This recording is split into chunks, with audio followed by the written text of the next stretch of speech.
Welcome to the future, Jason. Why? You haven't noticed? Microsoft Word has a new font. I mean, I did. I like it. I didn't know that this was happening, and it just did it. Okay, so when I opened our show notes today, it already had converted the font. Did it do that for you, or like did you choose to convert it? I chose to do it. So when I opened the show notes, which are a copy of the previous show notes that have, the Calibri font and all of that, that has been around since Office 2003 or something like that. It popped up a little thing that said, oh, hey, did you know that Office has a new more modern default something, whatever? Click here on the design tab. So I did. And then you choose a theme. And we already were on what would have been the Office theme, but then I reselected it and it changed the font to this new thing, which is called Aptos. I liked Calibri, but I will say I also very much like this font. It's very appealing to me. Yeah, I remember when they were doing this, they did like a little bake-off kind of a thing where they had like 3 or 4 or 5 fonts that people had designed, and they were like trialing them, or they did like a blog post about them or something, and then they got some feedback from the community and all this stuff, and they ended up picking Aptos, which is pretty cool. And yeah, I didn't really know about this either until this week when I was at work talking to a friend of mine, and he's like, oh yeah, Office has this new font. This is great. I hate Calibri. And I was like, what? You hate Calibri? Huh? I don't hate it. It was fine. It was fine. It was kind of generic, but like it was fine. It was good. I mean, generic is good. It's the default font for Word. Like, well, yeah. This one has a little flavor to it, and I would say it's spacing and like, God, what do you call that? Like how thick the letters are. Oh yeah. Is a little tinier, and I think, I don't know, I'm not a font person, but like just like looking at the screen, it feels like the what I'm looking at is a little bit more like spaced out, maybe. Yeah. So you're saying there's more like white, like there's less ink on the paper kind of thing digitally. There's less ink on the paper, and I think it's because of the thickness of the letters, not because of the space between them. I'm not sure that that's true. I just opened up a previous like show note document as an example, and I'm looking at them side by side, and I think that there's actually they look bolder. The new ones look more bold than the previous ones. Really? Okay. All right. I don't have it side by side, but that's what I'm seeing just without a comparison. I don't know. I like it. It's good. I don't think there's anything to write home about, but it's, I'll use it. Well, if you do write home, you'll use Aptos to do it. Welcome back to Pride and Accomplishment. My name is Chris. And I'm Jason. This is episode 121. Do we have like real follow-up today? Like a real show? Yeah, I think we do. We actually have several topics of follow-up here to talk about that we mentioned last time. And I'll kick us off. I started last week. Last episode, I said that I would make an effort to play the Final Fantasy VII Rebirth demo before the game came out so I could mention it on the show. And I am here to report that I did play the FF7 Rebirth demo, and it was pretty good. I enjoyed it. You did your homework. I did my homework, that's right. I might have done it the night before class, like yesterday, but it's done. So I have played it and did the first chapter, and the progress carries over to the full game. So now I am, 2 hours into the full game when it comes out, today as you release this episode. Are you more excited or less excited now that you've played the demo? I would say I am more excited. I'm interested because it showed you a lot of stuff about changes in mechanics that they've made between the games, and that is exciting to me because I think they could have used a little more refinement, and that's what we got in this new second game. Okay. All right. That's good to know. So the reviews I've heard of the demo are that it's just bombastic. It's just like this massive thing, like really good, I think between 2 and 4 hours of gameplay, that it's just fantastic. Is that the experience you had?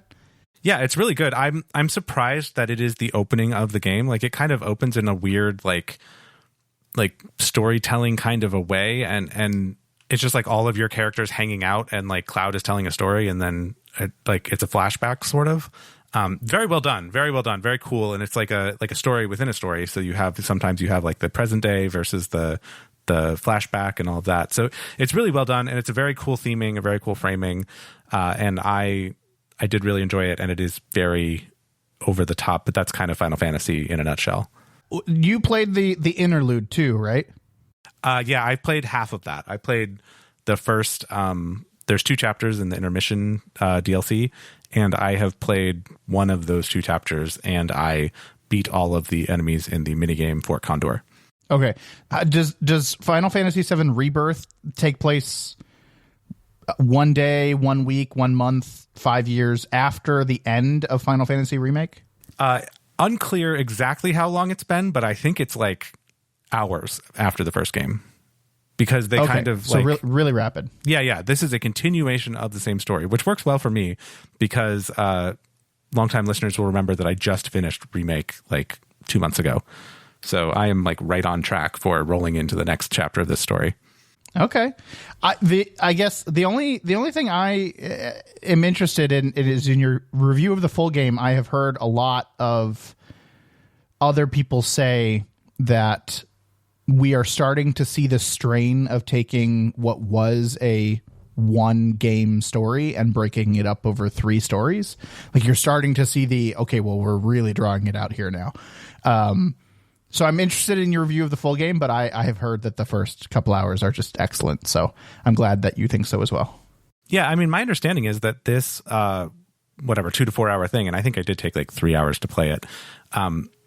It was a short, just like everything else in Remake, a short part of the original Final Fantasy VII. So like they did draw it out. Like it's probably a 1 hour to a 3 hour expansion kind of a thing. But also there's no like random encounters and stuff. Like there's no, it's not nearly as kind of slow to do the combat pieces as it was in the first game. So I don't know how to really equate them, but I think of what we played on the demo, and I only did the story part of the demo because there was an open world part of the demo, but they're like, oh, that one doesn't count. It's much more condensed and it's kind of like reworked so that you can see an example, like representative open world gameplay and whatever. It was like, okay, cool. But like, I didn't even bother to do that because the game comes out, a week from when we record this. So there's no point to do that and not have the progress carry over. I already pre-ordered it. I don't need to be sold on this game. But I'm interested to see, yes, whether it feels drawn out or if it feels well paced. But I guess I'm optimistic that they will have it paced fairly well, especially for me as someone who didn't play the first game. So I don't have the kind of like, okay, I know what happens next. Get on with it. Let's get on. Like I'm not waiting for the story beats that I know are coming. That's super true, right? If you don't know the story, you are actually like you have this anticipation of what's coming rather than like this almost boredom of, okay, well, let's just get to the next part that I know that happens. Right. You're like, oh, this was the part that I hated in the original game and blah, blah, blah. So let's get to the good part. Like, I don't have that experience. I don't know if, the thing I'm playing right now could be the best part of the whole game. And that might be unfortunate at some points, but that's all I know. I will say I've read a couple of reviews of the game, and one of them was from the Washington Post where the guy was like, Final Fantasy VII Rebirth ruined my life. It took over my life and it was amazing. He's like, I skipped a date for it. I skipped a day of work. Like, it was amazing. I was like, okay, well, I don't think I'm going to be quite that into it. But then there was another review I read on, I think, Ars Technica, where the reviewer said they had played Final Fantasy VII on the PS1 when they were 16 or whatever, and then they didn't even own a PS5, and they bought a PS5 so that they could use the review code from their employer, Ars Technica, to do this review. And they said that they really didn't like it having not played FF7 Remake because they didn't like having to like learn the combat system, and which is almost the same, but like I said, a little bit tweaked. But they didn't like that and didn't whatever. So they were kind of more like middling on the review of the full game, I would say. And they had an entire paragraph that was like, I think what I was really looking for was for this to transport me back to a time when I was a kid and I had no responsibilities and I had tons of free time and blah, blah, blah. So this person was like disappointed that it wasn't a time machine. And I was going to say, like, you can't review it for what it's like not claiming to be. Yeah. So I get it though, because I'm the same way with certain kinds of games, right? If you have super strong nostalgia for certain games and you're like, oh, I remember coming home from school and playing this game for 10 hours until I, went to bed at 4 a.m. Like, that is a moment in time, right? Or more likely coming home from class in college and doing the same. that is a moment in time that you don't get back as you age, like as you grow and have responsibilities and all that stuff. Like it just doesn't work that way anymore. And if you are searching for that by playing a remake of a game and judging the game based on that, I think that's unfair. Yeah, I agree. It's unfair to do that. And I would expect more from Ars Technica, but like I get I want it to play on my nostalgia, and I want it to play like really well on my nostalgia, but I also like you can't expect miracles out of it. So from what I've seen of Final Fantasy, like looking at Final Fantasy VII and then looking at these games, like from a total outside perspective, they seem to be really respectful and honoring of the original content, but also like very clearly new games. And I like that. I think that's the way to do this, or at least what they've chosen to do, and I'm happy with that here. So, I also, to comment on someone that's playing Final Fantasy VII Rebirth and didn't play the first essentially book in this 3-part trilogy, like what? Like I'm thinking to myself, like someone like, okay, you and I talk a lot about Brandon Sanderson, right? Can you imagine recommending someone start Mistborn with the second book of the trilogy? What is that? Like you want it to be able to happen. Like you want someone to be able to jump in, but that's certainly not the way to do it. I think where that comes from is that there was one of the game like producers or whatever that said like Final Fantasy VII Rebirth is the best game we've ever done. We think it's so much better than the original. People could actually start with a second game. And like they made that as a quote, which is like kind of risky and I think is a little bit crazy.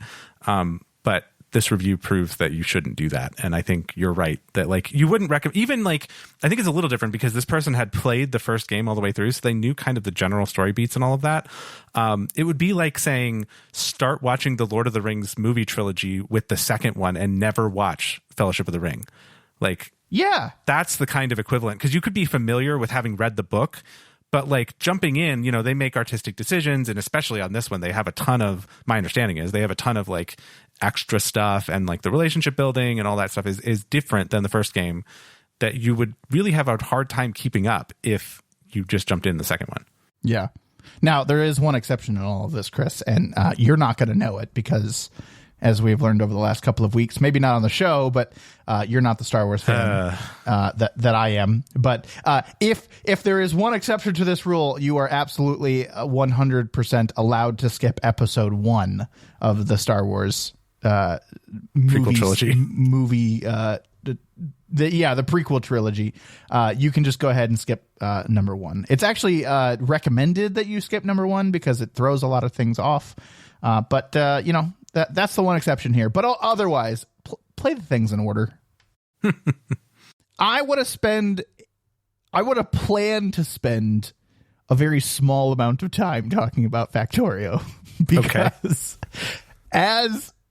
if you plan to spend a lot of time with Factorio, you will spend your entire life with Factorio. So if you plan to spend just a tiny couple of minutes talking about Factorio follow-up, then maybe we'll spend 10 minutes and move on. But no, I just wanted to say, you know, you and I have been really enjoying Factorio, particularly last time we were talking about our Crastorio 2 run, which is a great mod that we really enjoyed. We beat it. We finished it, which was really fun. I enjoyed it a lot. But I just wanted to follow up and say we kind of got to the end and we did all the stuff, and it took you and I, 2 of us, 60 hours to beat, which is right in line kind of with what they say. I think it said it was, you know, between 70 and 100 hours, but, you know, you throw 2 people in there, you get a lot of stuff done, you do a lot of things in parallel. So I think it was great. I thought it was a perfect mod, and I had a lot of fun with it. Yeah, this one was unique because we did not play it separately. Like, we only played when we both were connected and we both like played together. Which was not always the case with what you do in Factorio. Sometimes you're like, oh, well, I'm going to hop off, but you keep going. And like, you know, then you kind of miss big chunks of like developing science or developing like certain corners of the base. And you come back on and you're like, whoa, like this is a whole city now. It was a town when I left. Like it's different when you drop in and out and play separately. But this one, we played it the whole time, like with both of us connected, which was really kind of a fun experience. And I don't know that we've done that before. No, I think every time we've played Factorio, one of us has jumped ahead a little bit, which is okay, particularly if it's not your first time playing. Like, you're like, okay, I understand where we are now. But it is really nice to, when we're experiencing something brand new, nothing is ever happening without you kind of like knowing what's going on and being at least parallel to it as it's happening.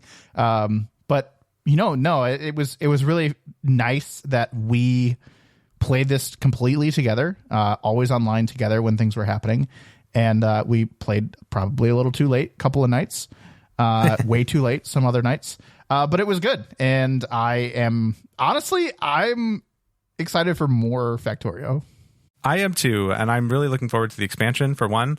But in the meantime, we have discovered Jason has heard of and we're contemplating a run of space exploration, which is the big, humongous overhaul mod, I would say, for Factorio. That is actually kind of the basis for the expansion, like sort of the base, like it's like the middle point between the expansion and the base game. The expansion, of course, is not out yet, or else we'd be doing that. But space exploration is supposed to take like over 100 hours to beat. Yeah, I've heard it's like between like 100 to 300 hours.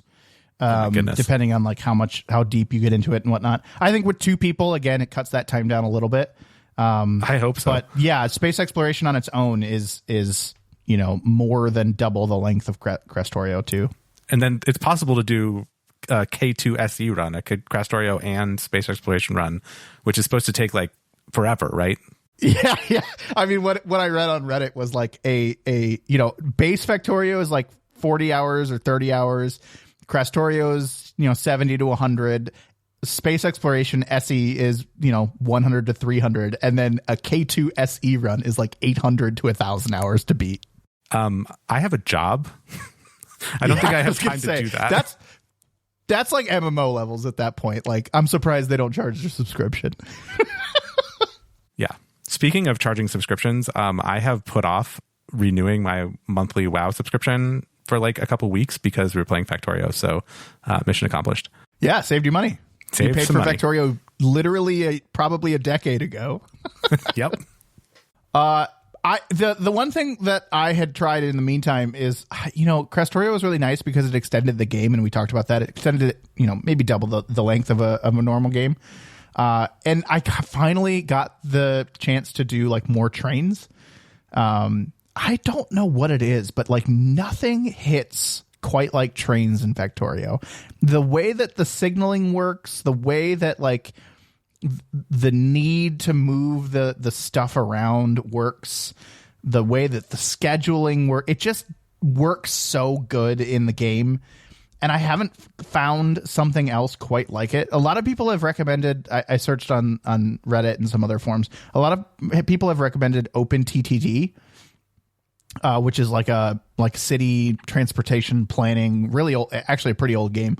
But like, it doesn't hit quite the same for me in terms of like building track and signaling and like moving cargo and making sure things are full and timing it all. But I want more trains, and I want the need to build more trains in Factorio, because these runs like Crestorio 2, we had, I think, 4 or 5 train routes, but it never got to the point where the train routes ever needed like revamping, right? A lot of times when you build belts and you build your factories and you build, like, you'd need to balance stuff, and you're like, oh my gosh, I'm using so much more of this than I was when I started. I need to like expand upon this.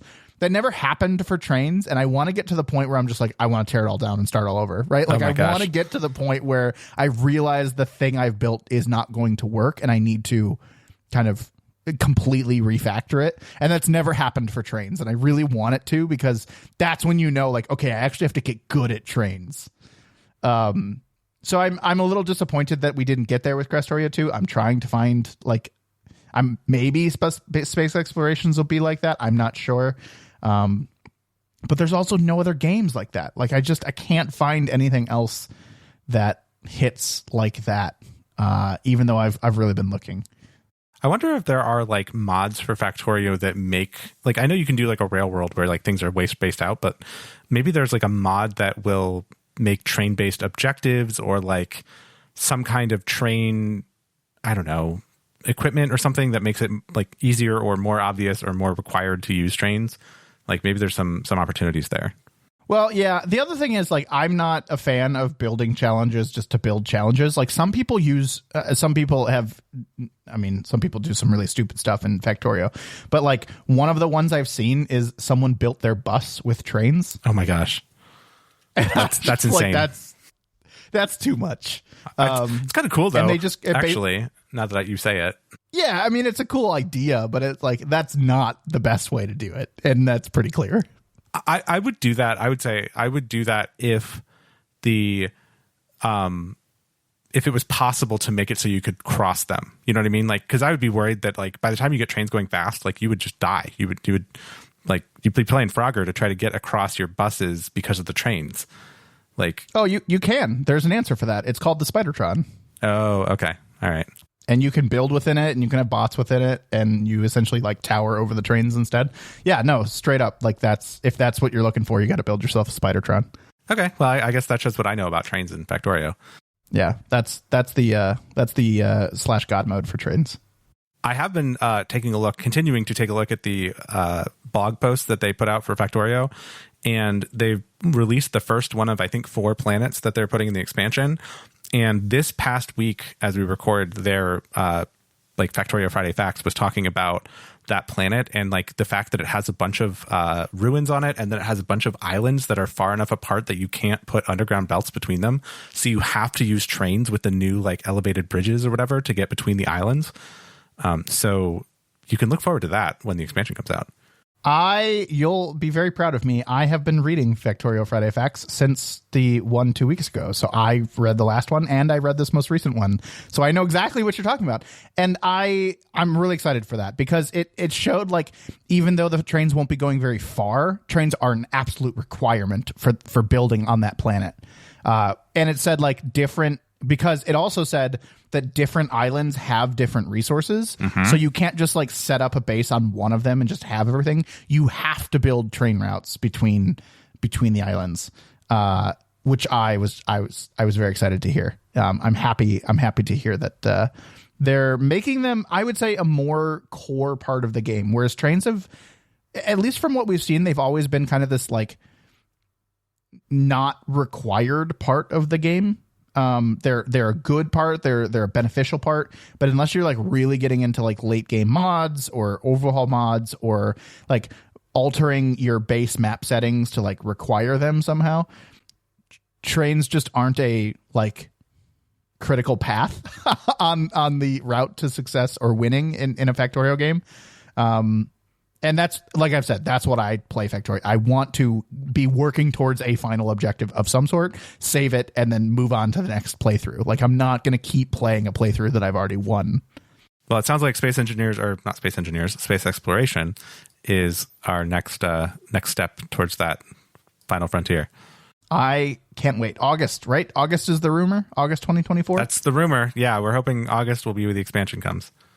Okay, well, if you like Factorio, tune in August, because it's all we'll be talking about. August and September and October and until probably the WoW expansion comes out. Oh, those could come out like the same week, and that would be disastrous. That would be really bad.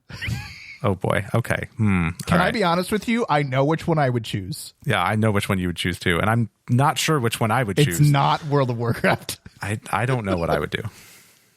We'll have to cross that That's bridge. okay though, because I mean, if we talk about it, like, it may be beneficial to each of us play the expansion solo one time through.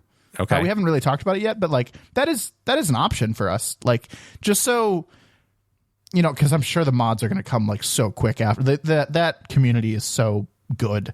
But I think it may be beneficial to like at least experience a little bit of the first 10 to 15 hours of the expansion solo. Mm-hmm.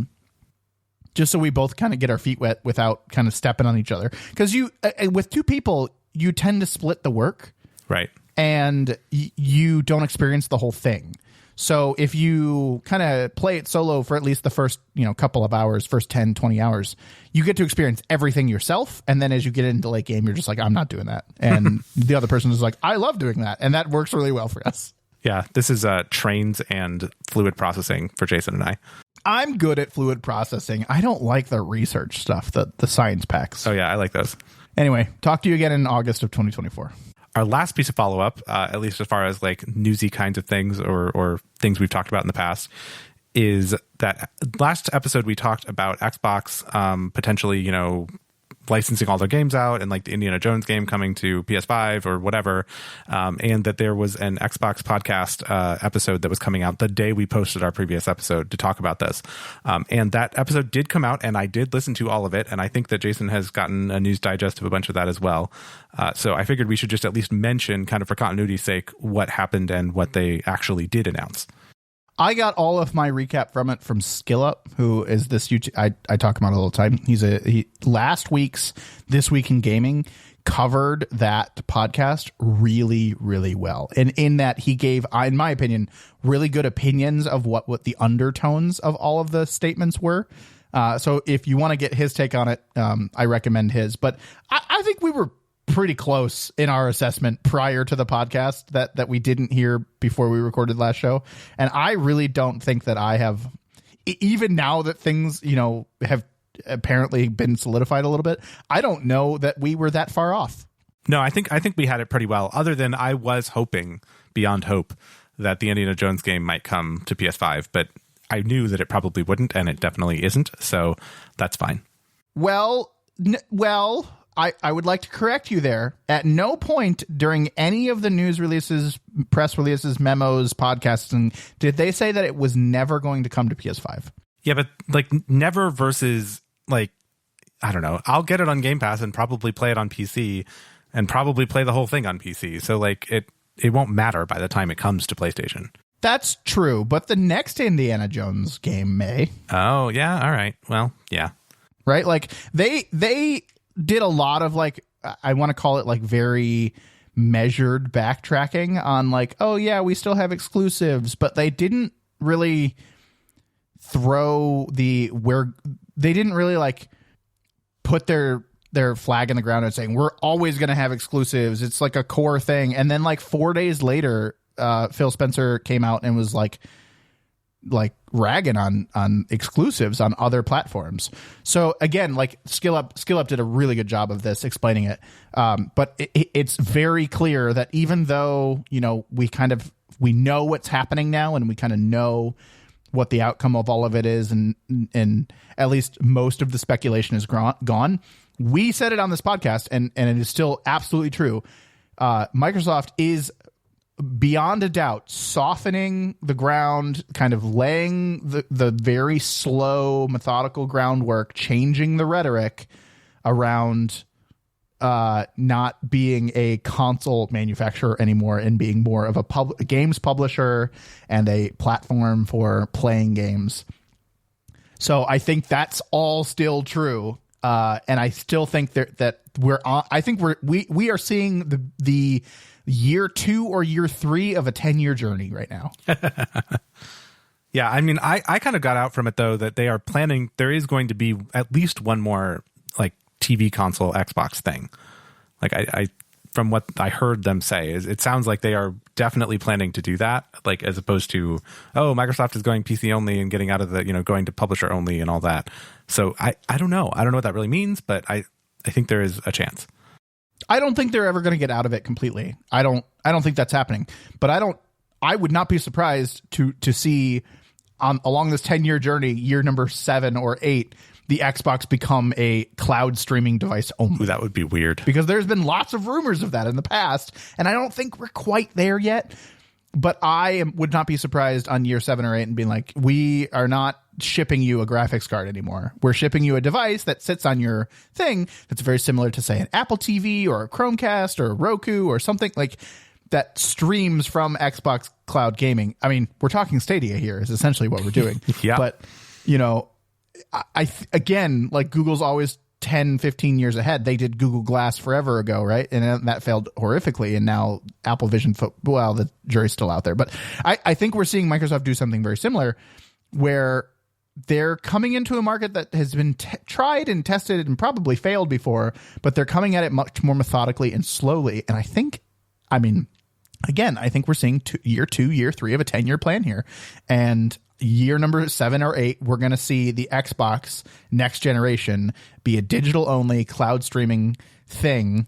I mean, Phil Spencer said it, right? Like, I don't remember if he did it. I think he did it in like a Discord channel somewhere, and people are like blowing up about like news like breaking inside of a Discord. But he said that you will be able to buy and own games from Xbox Cloud Gaming, so that you'll never you'll never download it, you'll never whatever, but you'll own the game to be able to stream it. And it's even further into that's the route they're going. They're going to build an Xbox streaming box. I mean, if this show's still going in 8 to 10 years, I'm just going to tell you, I told you so. Okay. Well, maybe we'll just have to come back. Even if the show ends, we'll just have a special episode where Jason says, I told you so. And that's the whole episode. I did want to mention, just as far as the hard news aspect of this whole thing, they announced 4 games that are coming to cross-platform, like different platforms as of now. And those are effective sometime in the next few months, basically. The games, which I think everyone kind of expected, were Hi-Fi Rush, which is coming to PS5, maybe PS4 and PS5, but at least PS5. Grounded, which is that like Honey, I Shrunk the Kids game with the giant spiders that are scary and the spider like arachnophobia slider scale thing, which is pretty clever. Sea of Thieves, which we've talked about many times on this show. It's coming to PS5, which is cool. And Pentiment, which I played and we talked about a little bit, which is coming to Switch, PS4, and PS5. These all make sense. Hi-Fi Rush is probably the oddball. No, Hi-Fi Rush and Pentiment are probably the oddballs out here for me, just because they're single player like story games. I don't think they're not console sellers though, right? They're kind of ancillary stuff that they could probably generate more sales by releasing it on other platforms. Grounded and Sea of Thieves make perfect sense for me. They are multiplayer co-op games that the more the merrier. And if your friends are, I'm assuming, along with releasing on other consoles, it will also be crossplay, yes. Which I didn't specifically hear, but I assume. I mean, that just makes perfect sense. If you and I own Sea of Thieves and we wanted to get a friend to play and they only had a PS5, now they can play with us, and that makes perfect sense. Not now, but soon. Right. Both Grounded and Sea of Thieves are available with crossplay for all of the platforms involved. And Sea of Thieves, because it's the only one that I care about, comes out April 30th. I'm not buying it, but I'm interested. So April 30th is Sea of Thieves PS5 day. The one other piece of news that we didn't write down that I'm just remembering is that they're breaking the seal on the Xbox Game Pass Activision Blizzard crossover. That's right. I forgot. Which we have been talking about for a long time. Now, they're not going as far as we want, and they're not doing everything, but they are taking their first step into this. And Diablo 4 is now available, or will be soon available, on Game Pass. So that's exciting. I as soon as I heard the news, I said, okay, when's the WoW subscription going to be available via Game Pass? But that puts me in the Game Pass forever route if WoW subscription gets lumped in, even if it's a little more. Like if it turns into a $12 PC Game Pass or $20 PC Game Pass plus WoW, that's worth it to me easily. Yeah, no, I'm with you. I mean, I don't know that I would. I don't know that I'm as for sure, but StarCraft stuff. No one plays Overwatch, but Overwatch. Blizzard's got a lot of good games. Activision's got a good. I mean, can you imagine if Call of Duty was on Game Pass? I don't love Call of Duty, but I would always just if it was there, I'd probably pay it for 10 hours or 5 hours or whatever. I'd try it. I would at least try it. And if they're trying to sell their battle passes or whatnot, can you imagine? It essentially kind of becomes a free to play game, but not really. And I think they're going to love that. I'm so excited for what's possible here. And I really, really hope that this continues to they should just add everything to Game Pass. And just, that's the way that I think they should go. And I would never unsubscribe. If they added everything that Activision and Blizzard have to Game Pass, then when, the time is up that we've paid for in advance, it would be really, really hard to unsubscribe. I love all of that as long as it doesn't make it cost $50 a month. Yeah, I mean, the other thing is they could do something along the lines of what PlayStation is doing, right? Where, there's right now they have essentially 2 different tiers, right? They've got Xbox Game Pass for PC, which is only $10 a month. I don't know. Someone check my numbers, but $10 a month ish. Or they have the Xbox Game Pass Ultimate, which is PC, Xbox, and cloud gaming, all for, I think it's $16.99 a month. It's actually gone up a little bit, which is what we have. But they could always add a premium level that includes, for $19.99 a month, that includes all of the Activision Blizzard stuff too, and potentially, a WoW subscription as well. Like that would be so cool. I would get the $20 a month one, at least for a while, right? Until I determine like what I do and don't use. But that's where I would go. Like I would try it. Yeah, $20 is fine. But if they went higher than that, right? If they went, 50 or something, like, or 30 even, that would start to make it a little bit harder to justify. What's PlayStation's highest level? Too expensive. It is, I think it's like $200 a year or something like that. I'm not exactly sure. 160? 160 a year. That's like $13 a month. So like if Xbox did a $20 a month thing for like all their games and being able to stream them and everything, like that'd be a deal. I'd do that. Especially if it included WoW. Like that would 100% be worth it, because WoW on its own is between $13 and $15 depending on how often you buy it. Yeah. Yeah. So yeah, wishful thinking. That means it's going to be 25. The value prop there is, especially for someone that plays WoW, is definitely there. I don't know that they're ever going to do that. I mean, even if they don't include the WoW subscription, and we're talking like, 15 or it makes the value prop with all the Activision Blizzard stuff in there much better. And I've talked about this in the past, but if they would also add a Ubisoft like old games like they have with EA Play, that just like more of it, right? Can you imagine like getting Assassin's Creed Valhalla along with this too? Like I just want everything on Game Pass, and it for me to be like $20 a month. Well, we can all hope together. Anyway, we were right again. Xbox is not going away. It is a little bit of a rhetoric switch. There are some games that are going to be cross-platform. As with all rumors, the truth was somewhere in the middle, and I don't think anything of it's bad. I think it's all fine. So, Jason, you've been playing any games lately other than Factorio? I have been protecting democracy, Chris. Oh my gosh, we're gonna have to keep the democracy rhetoric to a reasonable level here on this podcast. I'm keeping managed democracy safe. My gosh. No, you're using managed democracy to keep Super Earth safe. I think the managed democracy joke is so funny and like just so tongue in cheek. Anyway, obviously we're talking about Helldivers because Helldivers protect democracy. I just, can I say right off the front, Chris, that there's that Obi-Wan quote that we have started like one time, Obi-Wan's just like, oh God, what does he say? He says, my allegiance is to the Republic, to democracy. And we said that the first time we played this game, and like, whatever, I'm not going to throw you under the bus, but Chris didn't know the quote. Anyway, so every time we play Helldivers now, I put an Obi-Wan quote in the Discord channel, and it's just been my favorite kind of like inside joke. And it's not about democracy anymore, because he only has one quote about democracy. It's just any Obi-Wan quote. And Chris, you never know them. I mean, at this point, I've seen the pattern. I know them because I can just guess. You're like, who said that? I was like, well, obviously Obi-Wan Kenobi. But what it has really pointed out to me, and this is definitely a segment where we're talking about Helldivers, but what it has pointed out to me is that I need to go rewatch all the Star Wars movies except for perhaps episode 1. Yes, you watch episode 4, 5, 2, optionally number 1, 2, 3, 6, and then you forget that the sequel trilogy ever happened. Aw, I did not hate the sequel trilogy, but that's not what we're talking about right now. Anyway, so Helldivers, very fun game. I was right.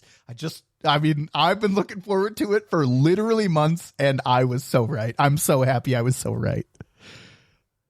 Was it my number one anticipated game of 2024? Can we go back? It was. I want to look at those show notes. I was so right. Yeah, no, I'm pretty sure this was your most anticipated thing of this year.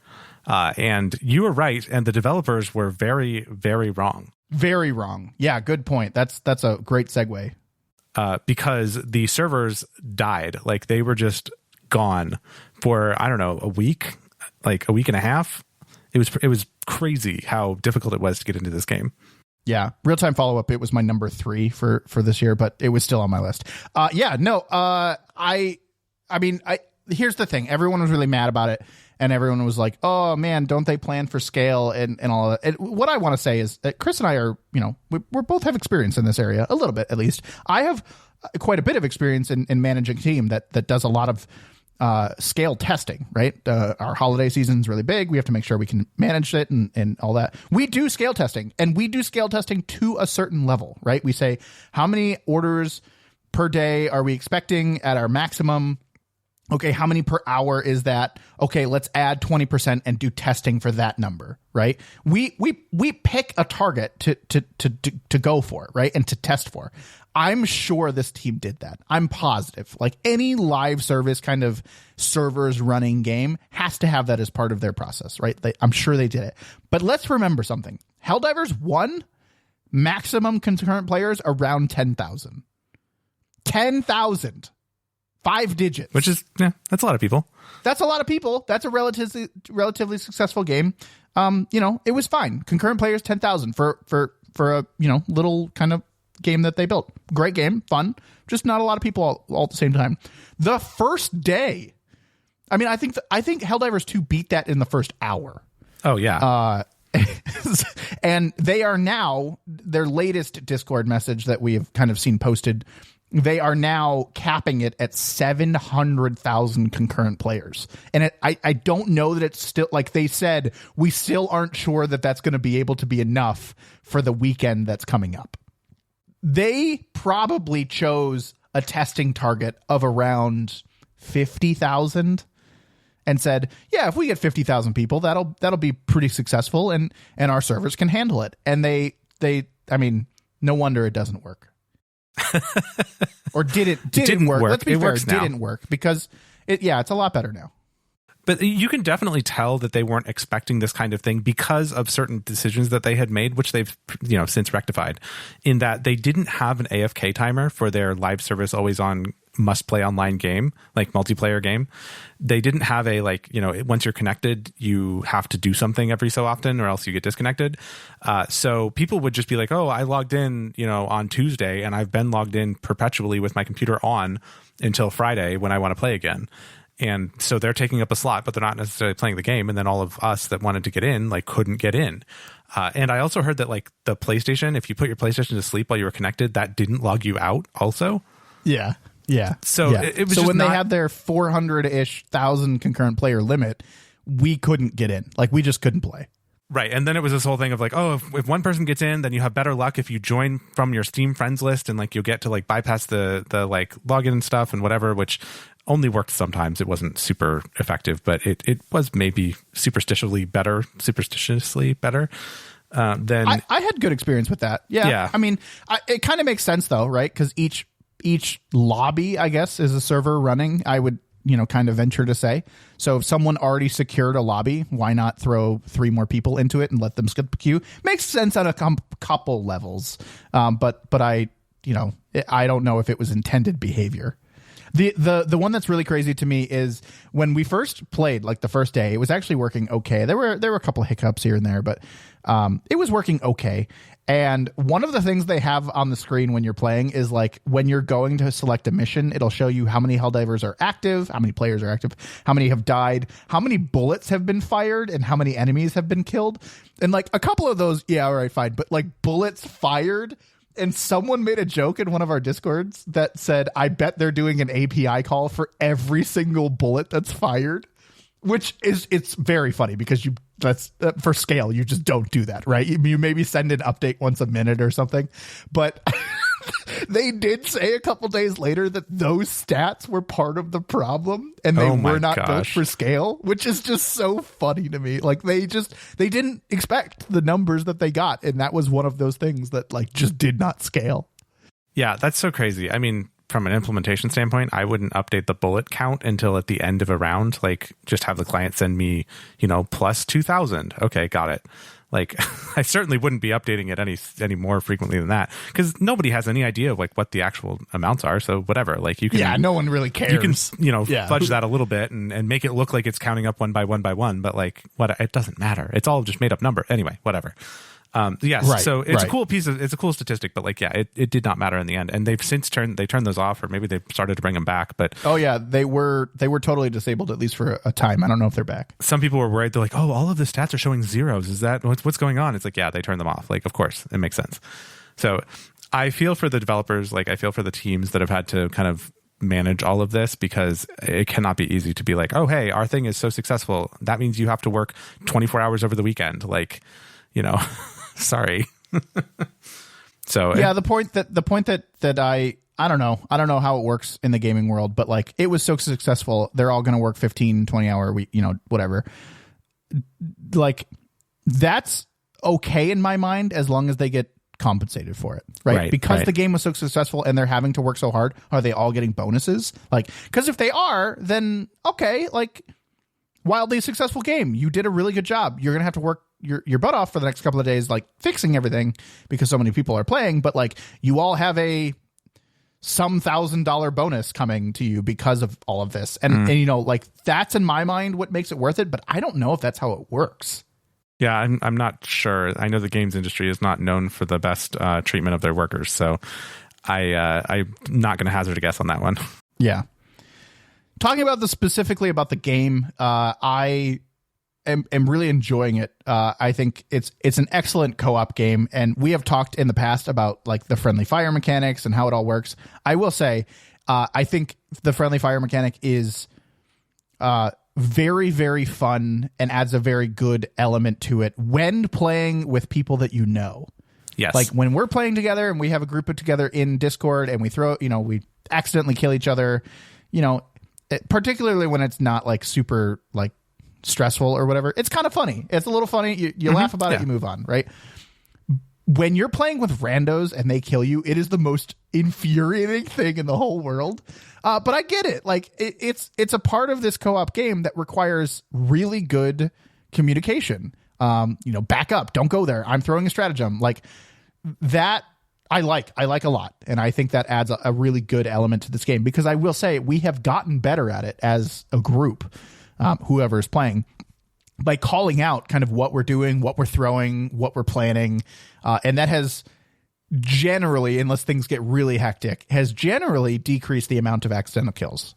Yes, I would say in general we've gotten better. I think we actually kill each other more when the mission is not hard enough, because we're not focused and we're just throwing stuff, right? Like, and we're just like, we're not paying attention, we're not communicating, because we're just kind of going through. We kill each other more because we're not kind of gaming, right? We're just kind of going through the motions. Right. Yes. That was one of my big frustrations was when we were playing something that was too easy for some. There was some just like mindless throwing of stratagems, which are giant, orbital strikes and big things that hurt you and don't care where you're standing. That was a little frustrating to me, because it was just like, I just got here, like, everybody's running ahead and throwing these things without any sort of thought. And then you die. So that can be a little bit annoying. But like, I will also say, I don't remember, maybe I'm totally misremembering, but like in Helldivers 1, I thought it was way easier to kill people with like one stray bullet. Like, I thought it was much easier to accidentally kill your teammates, as opposed to Helldivers 2, where it seems to be at least reasonably manageable, of like, somebody hits you and it's like, oh, okay, ow, don't do that again. And then you're fine. As long as somebody doesn't drop, a rocket on your face. I don't know that you've been shot enough. Well, perhaps. Because I'm pretty sure like 3 rounds of an assault rifle, you're dead. Okay. Well, or like 1 to the head. Fine. But it just feels, I remember being much more frustrated with the team killing aspect of Helldivers 1 than I am in Helldivers 2. I will say in Helldivers 1, it was much easier to spray, right? Because it's top-down twin-stick shooter. So 2 things are happening. 1, you can change directions from left to right really fast. Mm-hmm. Right? I'm shooting west, and I flick my stick. I'm now shooting to the east. Oh no, Chris is there. By the time I realize he's dead.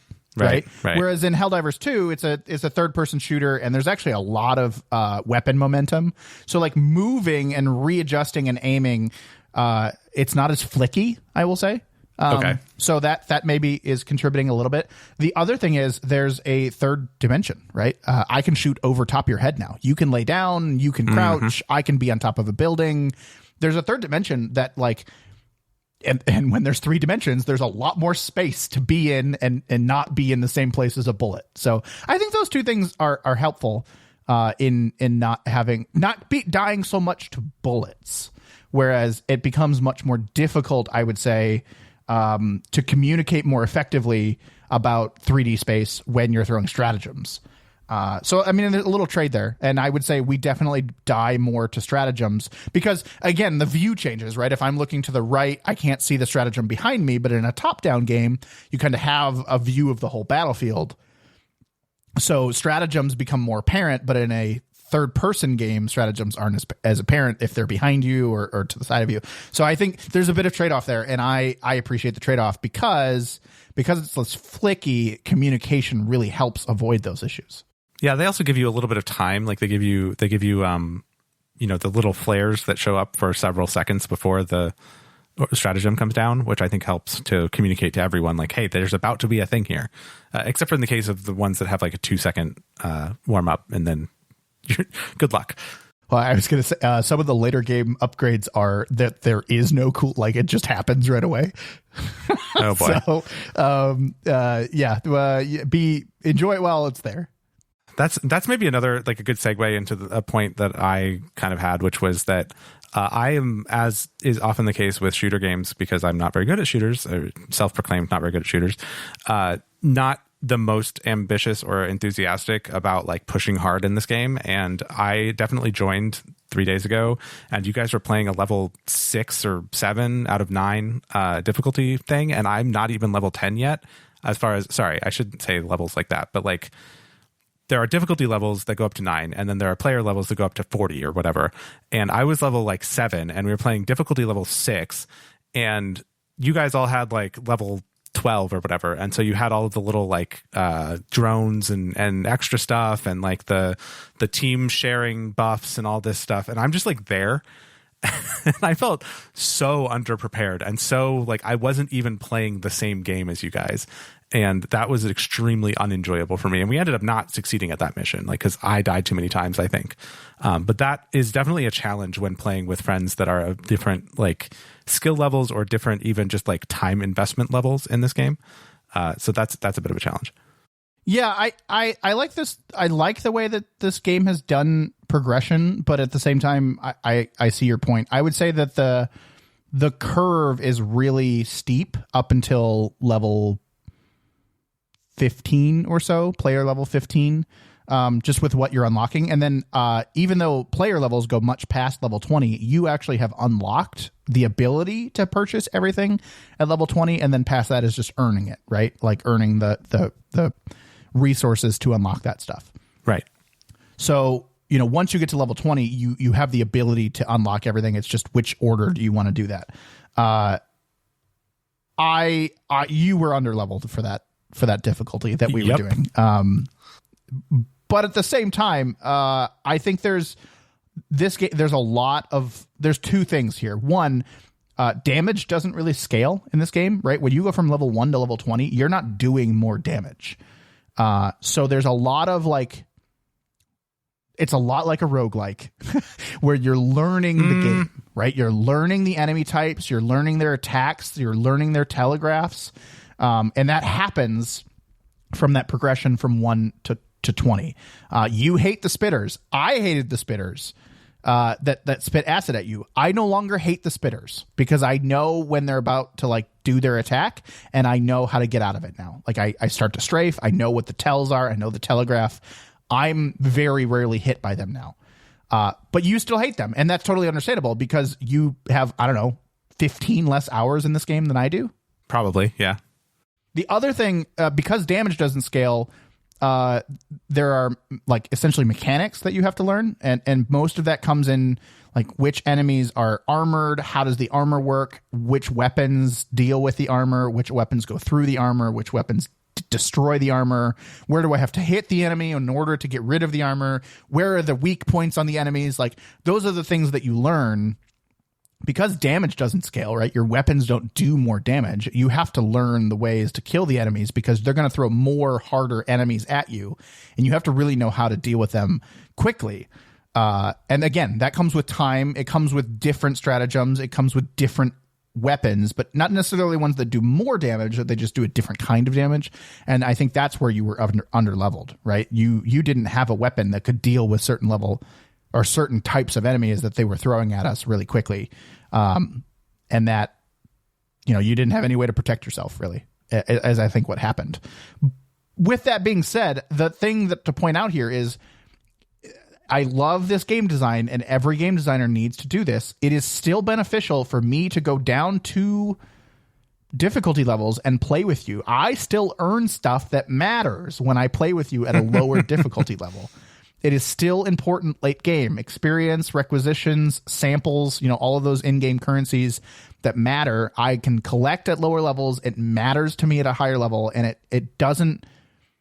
it makes it still fun for me to play with you 2 difficulties levels lower than where I would normally be playing, so that I can play with you. And the games that don't do that you have to do that now. Even the MMOs have started to do that, right? Where classically it hasn't really been that way.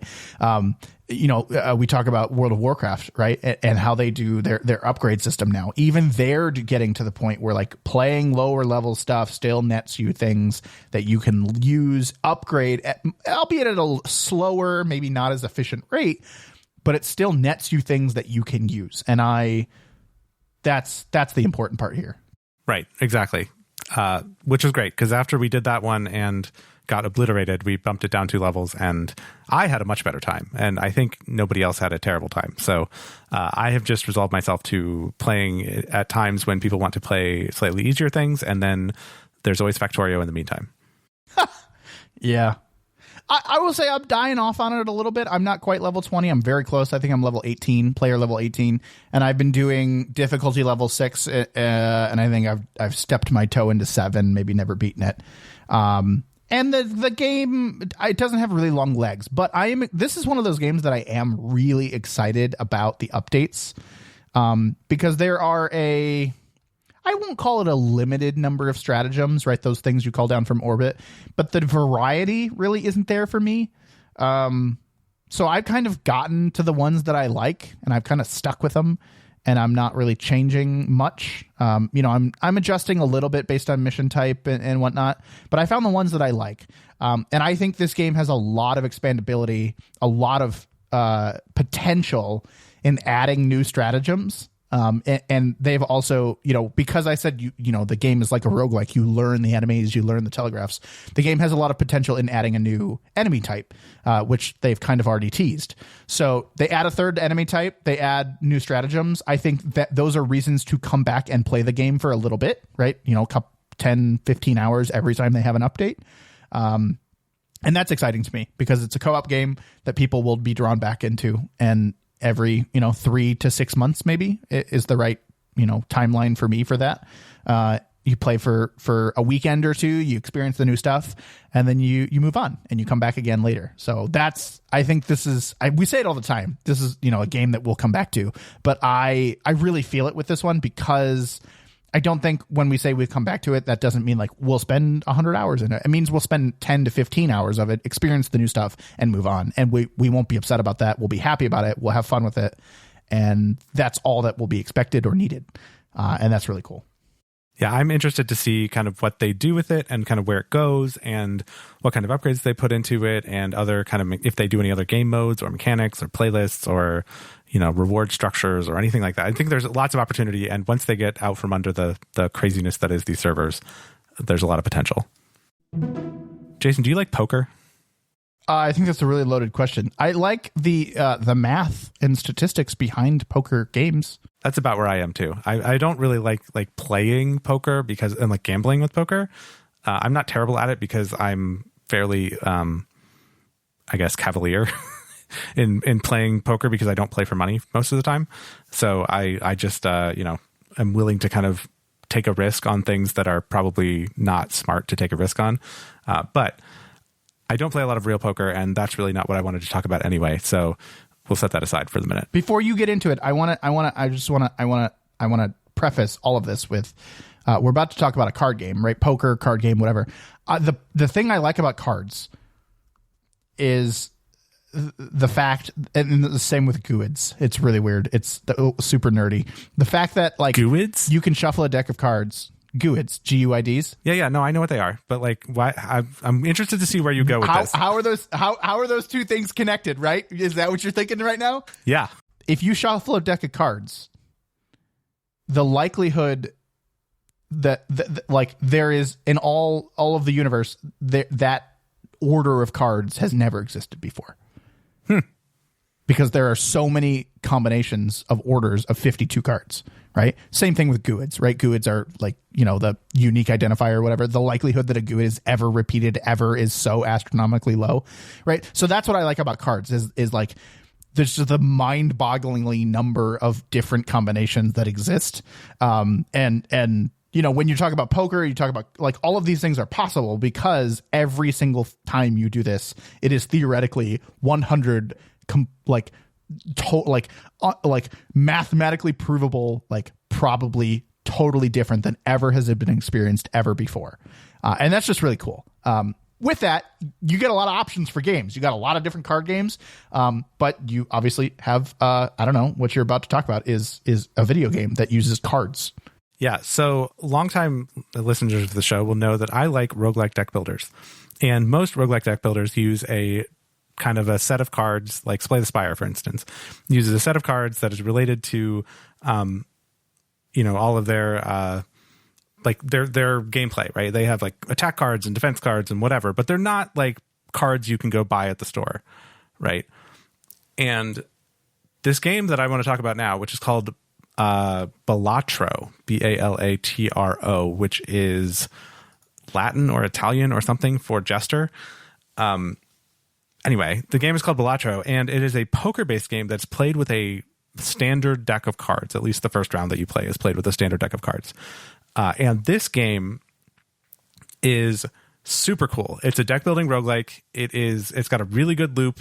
It's got a lot of depth to it, but it's super simple. As long as you understand kind of the general poker hands that you can make, like a pair, two pairs, three of a kind, full house, four of a kind, straights, flushes, all that kind of stuff.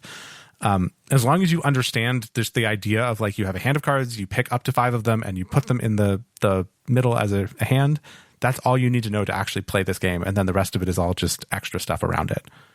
I like that. I love that. I do play a little bit of poker for money. I like video poker, which is essentially this, right? You get thrown a deck of 5 cards, or you get thrown a hand of 5 cards. You get to choose which ones you want to keep. You make the best poker hand possible, and then you get a payout based on whatever hand you made.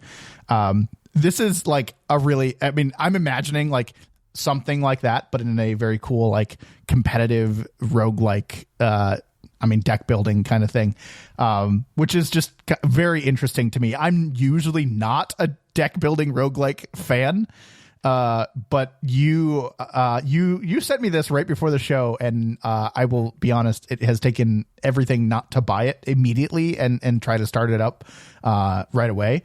I'm trying to stick to the 2-hour rule here, and I don't think I'm going to play it in the next 2 hours, but I really, really want to. Well, I can say I bought this, I want to say less than 24 hours ago, and I think I've already played it for like 4 hours. So where'd you learn about this game? I actually learned about it from a friend in a Discord who was streaming it earlier this week. It just came out like this week, and in 72 hours, they said they had sold like a bajillion copies of it, like 500,000 copies or something. A lot of copies. I don't know exactly how many, but quite a few. Crazy. I mean, it was this early access, or just kind of drop out of nowhere? I think it was some kind of early access, or people knew about it before it came out. But yeah, 250,000 copies in 72 hours across Switch and PC and other things. It's theoretically, it's playing on the same, or you can tell me, is it playing on the same kind of thing as like, what was that? Inscripted? Inscription. Is that what the name of the game was? Inscription. Yeah.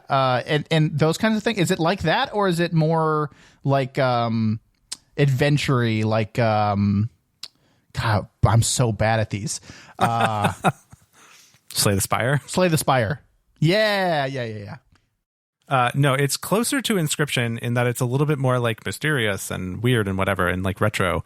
But I think, and I've not played it that much, but I think it is less like puzzle boxy compared to Inscription. and it's also less creepy. Like it looks a little bit funky from like the general vibe of it, but it's not scary, or it doesn't like give you kind of, it doesn't put you on edge, right? It's not that kind of a game. Whereas Inscription definitely has a little bit of like, oh, is there going to be a jump scare in a second? And there's not. I mean, there's mostly not in Inscription, and there's definitely not in this game. So at least that's been my experience so far. But this game is really cool because, yeah, it's deck building, but you start with a standard 52 card deck. And so you understand the mechanics and the odds and all of those things straight off the bat. And you can just play, right? You don't have to learn a whole bunch of mechanics. It's just like, here's a hand, and you get up to 8 cards, or you get 8 cards in the beginning as a hand. And then you have to play any number of cards you want. So you actually don't have to play 5 cards at a time. So you can manage whether you want to play a big hand or a small hand. So when you say deck building, is there ever a change or an adaptation of the 52 playing, or I mean, I think jokers are involved here, so 54 playing cards? Yes, there definitely is. So you start off every run with a standard, at least as far as I've experienced so far, you start off every run with a 52 card deck, and then you play a round where you're trying to beat a blind. So they use poker terms, right? And they call it a blind. Like the first one, you have to get 300, they call them chips, but 300 points basically. And in between those rounds, you get a shop, and the shop lets you buy individual cards, which are sometimes jesters, right? I guess that's really what Balatro means, is jester. But yeah, they're jokers though. And they have Joker written on them now that I'm thinking about it. So anyway, you can buy Joker cards, which are, you can have up to 5 Joker cards by default. And the Joker cards have special modifiers that'll do certain things that'll help with the scoring of your poker hands. And then there's also other kinds of cards. And then there's booster packs, which are, kind of like Pokemon card booster packs, which can either be booster packs of like modifier cards that make you like are meta cards for the whole run that you're doing, or they can be like playing cards. So you can have a booster pack that has additional playing cards in it, and those playing cards can have additional modifiers to them. So yeah, it gets a little bit complicated, but the idea of the scoring is really the part where it gets interesting, and all of the extra modifiers and things are all based around the scoring. Okay, well, I have news. What's your news? I purchased it. I have it. It's wow, mine. real-time follow-up. and I'm downloading it like that. I mean, I'm in. Yeah, it's so good. You said this is also excellent on Steam Deck. Yes, it is excellent on Steam Deck, and I will say I actually hooked my Steam Deck dock up to my TV and sat with my wife and played it for like a couple hours this afternoon, and we kind of worked through it together, and it was actually really fun. I mean, obviously, only one person is playing, but like we talked through the different options and like, oh, what hand should we make and what things should we buy, and like all the, I don't know, it was just like a fun little collaborative experience that we did that was like co-op without being a co-op game. Yeah, that's cool. That's cool. Anyway, but the scoring is cool because every card has a chip value, and then it also has a multiplier. Well, the cards don't have multipliers, but jokers and other things can modify the multipliers. And so the way the scoring goes is you have kind of a blue and a red number, and the blue number is the base points, and then the red number is the multiplier. So you build up a bunch of base points. So say like, okay, I'll give an example. Say I had like a pair, right? I had 2 kings, say. What that would do is it would have a base score for the pair. So a pair might be worth like 30 points times 3 or something like that. So that's like a base score of say 90. But then it would take my 30 points. It would add together the cards that I'm scoring. So it would add together my 2 kings, which are worth 10 points each. So now I'd have 50 points times 3. So now I have 150 points. And then that's what I would get as my score for that hand that I played. And you have a limited number of hands. You can play usually, I think, 4 or 5 hands per round. And then there's 3 rounds per level, and there's 8 levels in the game in like one run. So we actually made it all the way up to the final boss of the final level, and then we couldn't finish. It's a roguelike. It's a roguelike, yes. Okay. Yeah, well, I guess you mentioned that. So like is it okay. That's very good. How do you, sorry, I'm so excited. What is different about the next run? Did you earn some kind of currency, or what makes it a rogue? Is it a roguelike or a roguelite? It is a rogue. I guess it's technically roguelite with a T. Because what do you get in between runs? You don't get any currency. There is no meta currency, but you do unlock the ability to use different jokers. So I mentioned that you have like a spot up at the top of your run where you have 5, like at the top of your table, I guess you could think of it as, where you have 5 different jokers, and those jokers have modifiers. So they might say something like, +4 multiplier for every spade that you score. So if you had a pair of kings, like I said before, if you had a king of hearts and a king of spades, then when the king of spades gets scored, you get 10 chips, 10 points on the left side, on the blue side. And it would also add 4 to the multiplier side. So that actually was worth a lot more because of the Joker. The Joker kind of gave you that modifier. And there's all sorts of different, there's 150 different Jokers, and they all have a different effect. Gotcha. So that's kind of what you unlock in between. And there's other things you can unlock. There's different decks you start with, and the different decks give you different properties, like, this one gives you an extra hand per round, or this one gives you an extra discard per round, or this one gives you $10 of currency for the run to start with. So you have money in the run, but you don't have any money that translates between runs. Gotcha. Okay. All right. It is a very cool, it's very tight. Like, it's a very, like, the loop is really good because it's just poker hands, right? Like, it's very easy to make the assessment of, like, what do I want to do? Do I want to use one of my limited discards? What I could make the best hand I can make. Like, for instance, we had the run we did earlier, we ended up backing ourselves into a corner a little bit in that we had a Joker that was gave you a benefit for playing 3 cards or fewer with every hand that you played. Okay. And then we had another card another Joker that said, keep track of how many times you've played each kind of poker hand in this run. And for each time you do that, we'll give you +1 multiplier. So what ended up happening was it incentivized us to do single pairs. And so by the end of the game, we had like 35 single pairs that we had played. And so we're playing like, a pair of 8s or whatever. And that's giving us a +25 or 30 multiplier on top of the 2 8s worth of score. And then we had some other multipliers and extra things. And so like we would get, thousands of points for a pair of 8s because of the way that the Jokers all played through. So it was a really cool, every game, it's one of those things. And how did that back you into a corner? Because, well, I wanted to play like full houses and like straights and flushes and things, but those are all 5-card hands. And we had this thing that incentivized you to play 3 cards or fewer, and another thing that incentivized us to play pairs. So basically all I did for the entire back half of this run was play pairs because that was the most lucrative. Bad? That was the most points that I could get. Oh, okay. Yeah, no, but that sounds good. That doesn't sound like backing you into a corner. That sounds like an easy win. Well, it was until like, because the problem is with pairs, right? You only get the 2 cards worth of points added to your score because it only scores so like you think about normal poker, you would throw, you put 5 cards together and you're like, okay, I have a pair. Those are the only cards that actually get you points. The other 3 cards, if you played them like that if they were just random cards, are just discarded, just like they would be in real poker. So what you can do is you can play only 2 cards and not have to play the other 3, except for in certain bosses where they make you play 5 cards. But like, you can play just the 2 cards, hold on to your other cards, and basically hope that you get dealt 2 more cards that synergize with the rest of your hand. So it's not quite real poker. Okay. All right. I'm with you. Okay. Well, so I got to wrap this up because I want to play this game now. So if you're enjoying the show, nope. I got to do the other one first. Come talk to us about how you could Helldive with us. Join our Discord. That's true. Discord.pnapodcast.com. You can also ask Jason questions about how his Balatro run is going and how he's doing. But also you can visit our website to find our show notes or our older episodes or any of those things at pnapodcast.com. That's P, the letter N, the letter A, podcast.com. I got to go. Game's downloaded. You know what to do. Share the show. Thanks. Thanks for listening, everyone. We'll talk to you next time.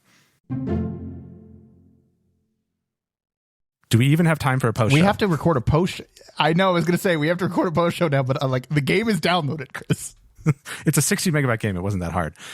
So real quick. I mean, it's sad news. Yeah, it is sad news. I just wanted to, I feel like I needed to mention it, and it just makes me sad. There is a rumor that's probably true that the Switch 2 has been delayed to sometime in the first half of 2025. So I guess I will continue to wait. I mean, it confirmed 2 things. One, that it was originally scheduled for 2024, but 2, I've heard it's early 2025, right? Like Q1 or whatever. For you said first half. I don't know exactly where it lands, but at least you now have a timeline. like a confirmed, like not confirmed, but like this is as close to confirmation as you're going to get. That's true. Yeah, now I can start planning, and I can stop hoping. I can just like kind of expect it coming in first half of 25. We did you hear about how we learned about this? No, I heard something about third-party developers being told that they didn't have to have their games ready as soon as they thought. That's what I heard. Yeah, it leaked through like developers for the games for the Switch. So maybe there'll be a decent lineup when it comes out. Here's hoping. That'd be great. Having a good launch lineup. Nintendo consoles always have like the one Mario game and nothing else for the first like 2 years. Right. So here's hoping. Maybe we'll get Breath of the Wild 3. I doubt that very much. Probably not.